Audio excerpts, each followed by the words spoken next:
빚으신 사람을 구원하소서. 주님께서 여러분과 함께 또한 사제의 영과 함께 루카가 전한 거룩한 복음입니다. 주님 영광 받으소서.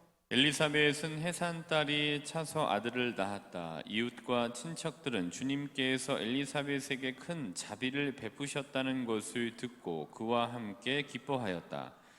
8일째 되는 날 그들은 아기의 할례식에 갔다가 아버지의 이름을 따서 아기를 지카리아라고 부르려 하였다. 그러나 아기 어머니는 안 됩니다. 요한이라고 불러야 합니다. 하고 말하였다. 그들은 당신의 친척 가운데에는 그런 이름을 가진 이가 없습니다 하며 그 아버지에게 아기의 이름을 무엇이라 하겠느냐고 손짓으로 물었다. 지카리아는 글 쓰는 판을 달라고 하여 그의 이름은 요한이라고 썼다. 그러자 모두 놀라워하였다. 그때 지카리아는 즉시 입이 열리고 혀가 풀려 말을 하기 시작하면서 하느님을 찬미하였다. 그리하여 이웃이 모두 두려움에 휩싸였다. 그리고 이 모든 일이 유다의 온 산악 지방에서 화제가 되었다. 소문을 들은 이들은 모두 그것을 마음에 새기며 이 아기가 대체 무엇이 될 것인가 하고 말하였다. 정녕 주님의 손길이 그를 보살피고 계셨던 것이다. 주님의 말씀입니다. 그리스도님 찬미합니다. 모두 자리에 앉으십시오. 이제 사람에게 이제 이름이 있고 또 이름으로 사는 중에 생기는 별명들이 있습니다. 근데 그 별명들은 그 사람이 살아왔던 뭐 과정의 뭐 총합을 이렇게 핵심적으로 얘기하는 거일 수도 있고 아니면은 그 사람이 현재의 어떤 상태에 있다라는 거를 이제 보여주기도 하는 게 이제 별명이기도 합니다. 그리고 이제 이름이라는 것도 이제 어떤 바람을 넣어서 이름을 짓잖아요. 여기 잘 되기를 바라는 마음, 또 어떤 사람이 되었으면 좋겠다라는 걸 가지고 이제 이름을 하고 이 직보는 하는데 이제 우리가 잘 알고 있는 태풍에도 여러 가지 이름이 있습니다. 근데 이제 원래 태풍에 이름이 붙여지지 않았었는데 1953년도부터 이제 태풍에 이름이 붙여지기 시작을 했습니다. 근데 어디서부터 붙여졌냐면은 이제 호주에서 기상을 예보하는 예보관들이 이제 이 태풍에 이름을 붙이기 시작을 했죠. 그때는 그 태풍의 이름에 어떤 이름을 붙였냐 이렇게 봤더니 정치인들 이름을 붙인 거예요. 그래서 만약에 제가 이제 조남구 국회의원인 거예요. 근데 좋은 사람은 안 붙이고 싫어하는 사람을 붙이는 거예요. 그래서 조남구 의원 아니면 조남구 총리가 싫은 거죠. 그러면은 자 지금 이 조남구가 굉장히 재앙을 많이 일으킬 것 같으로 예상이 됩니다. 뭐 이렇게 얘기를 한 거예요. 지금 조남구가 지금 북상하면서 굉장히 많은 피해를 주고 있습니다. 뭐 이런 식으로 붙였다고 하더라고요. 그래서 거기에 붙였던 태풍의 이름은 처음 시작했을 때 굉장히 좀 좋지 않게 시작이 좀 된 거죠. 근데 이제 나중에 이름이 이제 붙여졌을 때는 주로 아내나 아니면은 자기 애인의 이름을 남자가 여자들에게 여성형 태풍 이름이 많았던 거고요. 근데 그 이후에는 이제 남성, 여성 뭐 이렇게 뭐 섞어서 사용이 이제 되게 됐죠. 그래서 태풍의 이름은 이제 그렇게 붙여진 겁니다. 그래서 이 태풍이 붙여졌을 때는 뭐 좋아하는 정치인이 아니라 싫어하는 정치인의 이름이 이제 맨 처음에 붙여져서 이제 그때 상황이 이랬구나, 이래서 이 사람을 붙였구나. 그러니까 그 사람은 지금 굉장히 정치를 잘 못하고 있구나. 이제 이런 거 이제 보여주고 있는 거죠. 그 함의 자체가. 그리고 이제 나중에는 이제 사랑하는 사람의 애인이나 뭐 아내의 이름을 붙여서 태풍에 이제 이름을 이제 붙이고 이제 그 이름이 붙여졌을 땐 그런 과정들이 있게 되었던 겁니다. 근데 이제 오늘 보게 되면은 뭐 지카리아가 아들의 이름을 장명해야 되는 순간이 온 거잖아요. 근데 이제 장명을 해야 되는 순간에 다른 이름을 이제 붙이게 돼요. 근데 이제 이게 전통적으로 보면은 그 당시 시대의 관습이나 장명 습관에 따르면 장명 뭐 방법에 따르면은 집안에 있는 뭐 할아버지 이름이나 아버지의 이름을 따서 짓는 게 맞았던 거였는데 지카리아는 그렇게 장명을 하지 않았습니다. 그래서 사람들이 굉장히 좀 왜 그러냐라고 하면서 뜬금없이 생각을 하고 이제 놀라워했습니다.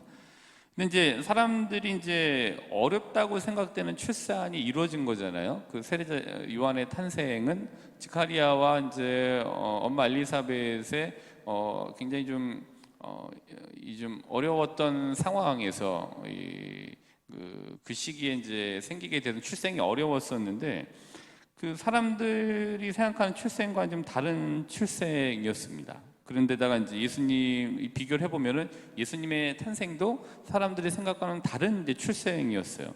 근데 여기에서 우리가 뭘 볼 수가 있냐면은 이런 이제 어려운 출생 그리고 그러면서 또 다른 이 어려운 예상하지 못했던 출생과 그다음에 예상하지 못했던 출생에 이름을 붙이는 것과 이것들이 다 이제 굉장히 좀 다른 방식으로 이루어지게 됐던 거죠. 근데 이제 이런 다른 방식으로 사람들이 생각했던 기존의 방식과 좀 다르게 이루어지게 된다라는 거는 그렇게 이루어질 수 있게 됐던 거는 기존의 관습에 대해서 관습이 있었지만 다른 이 하느님께 대한 탄탄한 믿음이 있었기 때문에 하느님께서 이렇게 해라라고 했던 것에 대한 이 방향성을 갖고 갔던 거죠. 그래서 기존의 관습이나 장명 습관에서 이제 좀 벗어날 수 있게 된 거죠. 그 기저에는 이제 지카리아의 이제 탄탄한 하느님께 대한 믿음이 있고 더불어서 이제 어떤 거냐면은 이렇게 해서 좀 어렵지만 분명히 이거는 하느님께서 우리 아들에 대한 어떤 계획이 있으시기 때문에 그러신 거다라고 생각하는 하느님 계획에 대한 개방성이 거기에 있는 거죠. 그러니까 지카리아는 두 가지를 보여준 거라고 보여줍니다. 첫 번째로는 탄탄한 믿음이 기저에 바탕이 되어져 있었고, 두 번째로는 그에 따라서 하느님 계획에 대한 개방성을 갖고 하느님 계획에 자신을 맡기는, 상황을 맡기는 모습을 이제 보여준다고 좀 보게 됩니다. 그러면서 이제 뜬금없이 이제 요한이라는 이름을 짓게 되는 거죠. 그래서 이제 지카리아의 집안에는 지카리아가 당연했을 텐데 지카리아의 집안에 이제 요한이 있게 된 거죠. 그럼 요한의 집안에서 지카리아가 나온 것과 이제 다르지 않은 거죠. 그럼에도 하느님 계획에 대한 개방성을 갖고 튼튼한 믿음을 바탕으로 이제 요한이라고 이름을 졌죠. 그러니까 사람들이 놀랄 수밖에 없었던 상황이 이제 펼쳐지게 됩니다. 오늘 루카복음 1장 57절부터 66절까지 내용은 개괄적으로 이렇습니다. 근데 이제 이거를 한번 쭉 봐보면은 전혀 맞지 않는 상황인 것 같은데 새로운 일이 일어나게 돼요. 그러니까 변화는 이제 그런 지점에서 일어나는 것 같아요. 우리도 전혀 지금과는 좀 다른 것 같은데 그거를 하는 그 시점에서부터 변화가 있게 되는 것 같습니다. 그런 일들이 많은 것 같아요.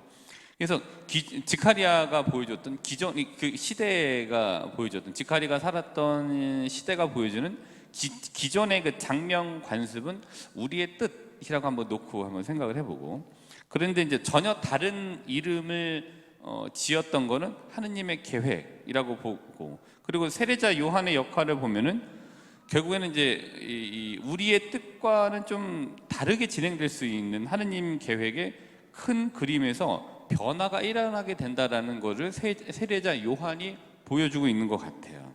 그래서 얼마 전에도 말씀드렸습니다만은 저는 신부 생활이 잘 안 맞아요. 잘 안 맞는데 지금도 잘 안 맞는다고 생각이 듭니다. 근데 잘 안 맞는데 잘 맞는 거예요. 이게 되게 재미있는 거예요. 전 잘 안 맞는 것 같은데 잘 맞는 거예요.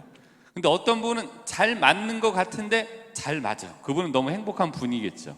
근데 잘 안 맞는다고 생각하면서 일을 하다 보니까 잘 안 맞는 어떤 일을 이렇게 뜬금없이 생각하게 되는 거예요. 근데 재밌는 거는 그 지점에서 일종의 좀 다른 것들이 나올 수 있게 되는 것 같아요. 그러니까 잘 안 맞는데 나 이거 하기 싫은데 라고 하면서 전통적인 게 들어왔을 때 전통적인 거를 좀 뒤집어 보는 그 지점에서 조금 전통적인 거에 새로운 의미가 부여될 수 있게 되는 것 같아요. 이게 잘 안 맞는다고 생각하는 사람의 특징이 이런 거 있습니다. 근데 잘 맞는다고 생각하는 사람의 특징은 잘 맞기 때문에 전통을 굉장히 철통같이 수호하고자 하는 생각들이 있죠. 그래서 전통에서 벗어나는 것을 굉장히 좀 어려워하죠. 그리고 전통에서 벗어나는 걸 굉장히 좀 무서워하고, 전통에서 벗어나는 거에 대해서는 굉장히 큰 일이 벌어지는 것 같은 그런 이제 생각을 하게 되는 거죠. 그게 이제 잘 맞는다고 생각하는 사람의 특징인 것 같아요. 근데 잘 안 맞는다고 생각하는 사람의 특징은 전통이 있지만 여기에 이거를 더하거나 이걸 좀 뒤집어서 보면은 이런 새로운 의미가 있지라고 하면서 이제 다른 것들을 더할 수가 있죠. 근데 잘 안 맞는다고 생각하는 사람의 잘 안 맞는 그 발상이 옳고, 잘 맞는다고 생각했던 사람의 잘 맞는 것에 대한 전통 수호가 틀리고 이게 아니라 둘 다 필요한 거예요. 예, 둘 다 필요하다 말씀을 드리는 겁니다. 대신 이제 중요한 거는 잘 안 맞는다고 생각을 하는 사람의 그 믿음, 이 기저에 튼튼한 믿음이 바탕이 되어져 있으면 괜찮아요. 그 전통에 대한 존중이 있는 거예요. 거기에는 그거를 말씀드린 거고.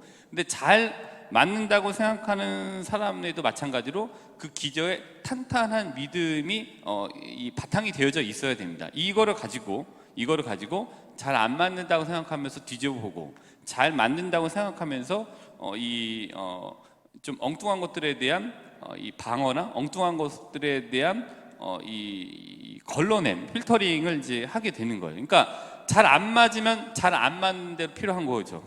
그리고 잘 맞으면 잘 맞는 대로 분명히 필요한 겁니다. 근데 저는 이제 분명히 말씀드립니다만 저는 잘 안 맞는 것 같지만 굉장히 잘 맞는 거예요. 예, 그거를 분명히 말씀드립니다. 전 신부 생활이 아주 즐겁습니다. 근데 잘 안 맞는 것 같다고 생각할 뿐이에요. 근데 이제 중요한 건 탄탄한 믿음이라고 말씀드렸는데, 두 교황이라는 영화 보셨죠? 그건 이제 베네딕토 교황님이랑 또 프란치스코 교황님 두 분 이제 비교하면서 베네딕토 교황님 은퇴와 이제 프란치스코 교황님의 선출, 이거 이제 두 가지가 이제 굉장히 쭉 비교가 되면서 나오는데, 이제 이 영화를 보면 이제 두 가지 굉장히 극명하게 잘 보여지고 있습니다. 베네딕토 16세 교황님은 잘 맞는다고 생각한 분의 철통 같은 보안이 있었어요. 그래서 신앙의 수호가 아주 굉장히 이 비판도 있지만 굉장히 돼 있어요. 근데 이제 반면에 프란치스코 교황님은 교황이 정말 자기한테 잘 안 맞는다고 하면서 피해 가려고 했는데 걸린 거예요. 그래갖고 사람들이 그분을 이제 교황으로 선출하게 된 거죠. 근데 잘 맞는다고 했던 분의 베네딕토 16세 교황님은 본인이 되고 싶어 하시기도 하셨다기도 하고, 그러면서 철통같이 신부가 되는 과정 중에 지금까지 살면서 단 한 번도 뭐 유혹이 없었던 거예요. 별로 크게 생각하지 않았던 거예요. 나는 신부로 사는 게 나는 맞아라고 생각하면서 오셨던 분이에요. 그러니까 그분은 철통같이 신앙의 수호가 본인 지상 사명이에요. 그렇게 해서 해요. 그래서 새로운 것들에 들어온 것들에 대한 필터링을 굉장히 철통같이 보수적으로 많이 하셨던 분이에요. 그래서 교회가 굉장히 탄탄하게 보호될 수 있도록 틀을 잘 만드신 분이 베네딕토 16세 교황님이고, 근데 이제 반면에 자기가 어떤 자리에 오를 때마다 이건 나하고 잘 맞지 않는 자리야라고 생각하셨던 프란치스코 교황님에게 우리가 봤던 거는 굉장히 좀 개방성을 많이 보게 되는 거죠. 그러면서 여기에 철통같이 보완됐던 그 상황에 있던 그 신앙에서 새로움이나 이런 것들을 활력을 불어넣는 개방성을 엿볼 수 있게 되는 거죠. 그러니까 잘 맞으면 잘 맞는 대로 꼭 필요해요. 근데 잘 안 맞으면 그런 탄탄한 믿음이 기저에 바탕이 되었다는 전제하에 잘 안 맞으면 안 맞는 대로 굉장히 어떤 개방적인 걸 위해서 필요하게 되는 거죠. 그러니까 너무나도 필요했던 그 당시 시대에 철동 같았던 베네딕토 교황님의 이 신앙 수호, 반면에 이제 프란치스코 교황님의 거기에 좀 문제점을 제기하고 교회가 개방되어야 되고 투명하게 되어야 된다는 것에 대한 개방성과 투명성을 이렇게 보면서 지카리아의 믿음, 기저에 깔려있던 믿음은 베네딕토 교황님과 같았고, 이렇게 이제 비교해 볼 수 있고, 반면에 지금까지는 없었지만 하느님 계획에 대한 개방성을 갖고 아이의 이름을 지카리아의 집안에서 요한이라고 했던 것은 프란치스코 교황님의 개방성에 빗대어서 한번 생각해 볼 수 있는 것 같습니다. 그래서 이 말씀들의 기저에는 말씀드렸던 것처럼 베네딕토 교황님의 튼튼한 굉장히 철통 같았던 믿음이 깔려져 있었던 거예요. 그리고 동시에 탄탄한 믿음에 기반했던 이 지카리아나 마찬가지로 이 엘리사벳의 이 요한이라고 지었던 아들의 이름을 장명했던 그 이유는 하느님 계획에 대한 개방성이 있었기 때문이라고 보여지는 것 같습니다. 전 그래서 잘 맞으면 잘 맞는 대로, 안 맞으면 안 맞는 대로 모두 탄탄한 믿음의 기저에 깔고 간다면은 굉장히 좀 둘 다 필요하다라고 봅니다. 저는 이제 잘 안 맞는다고 생각을 하면서 대신 이 말씀들을 다시 한번 기저에 탄탄하게 깔고 오늘을 보내시면 어떨까 좀 제안을 해드리고 싶습니다. 어제 이 강론 때 소개해드렸던 이 복음 말씀이었던 것 같아요. 루카복음 1장 28절이죠. 주님께서 너와 함께 가시다. 이거를 우리가 여기 기저에 깔고 잘 맞으시면 맞는 대로 튼튼한 믿음을 깔고 가세요. 근데 잘 안 맞는다, 그러나 나는 하나님께 대한 믿음이 있다라고 생각하시는 분들은 잘 안 맞으면 안 맞으신다는 생각을 뭐 나쁘다 생각하지 마시고 가지고 가실 때 이 말씀에 대한 튼튼한 기저에 대해 그 깔려있는 말씀에 대한 믿음을 분명히 깔고 잘 안 맞는다고 하면서 비판적으로 말씀하시면 됩니다. 근데 튼튼한 그것도 믿음이나 이런 이것이 없이 무작정 그냥 잘 안 맞는다고 한다라는 거는 다시 한번 생각을 해보셔야 되는 부분인 것 같아요. 그래서 루카복음 1장 28절 주님께서 너와 함께 계시다. 여기 계신 오늘 신자분들 저를 포함해서 주님께서 오늘 분명히 저희와 함께 하고 계실 겁니다. 함께 하실 겁니다. 그 다음에 루카복음 1장 38절 그리고 하느님께서 말씀하신 대로 저에게 이루어지길 바랍니다. 오늘 하느님께서 말씀하셨던 그 말씀들이 다양한 형태로 어떤 방태로 어떤 형태로 진행이 될지 모릅니다만은 분명히 그 말씀하신 바 우리에게 이루어지게 될 겁니다. 그리고 하느님께서 분명히 여기 계신 모든 분들과 함께 계실 겁니다. 그리고 1장 44절 행복하십니다.